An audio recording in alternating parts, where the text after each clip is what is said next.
Are you familiar with the 12-minute max distance run, also known as the Cooper test?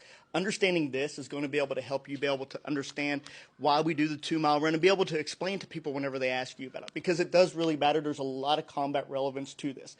What this is really a measure of is if I give you X amount of oxygen, you should be able to perform X amount of work. And that's what we're really measuring. And the Cooper test was based off this idea that if I give you 12 minutes of oxygen, so many breaths, you should be able to run so far inside of that. Now, this is a really good test, and we know there's tons of predictors off your half marathon time and your ability to adapt to new environments based off that information. The problem is, if I'm supposed to be able to run 1.6 miles as a 42-year-old male, and you're supposed to be able to run 1.5 miles, and this other person's supposed to be able 1.7 miles, this test really starts to become a logistical nightmare. And it's really hard to be repeatable that way.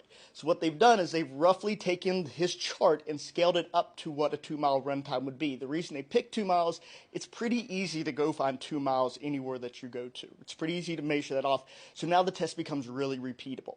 But why does this matter so much to combat relevance? Remember, this is about VO2 max. This is about, do you have the ability to maintain 12 minutes of low intensity work without stopping? Can you do that? And if yes or no, that's great, but stop and think about what the most failed event inside the AFT is right now.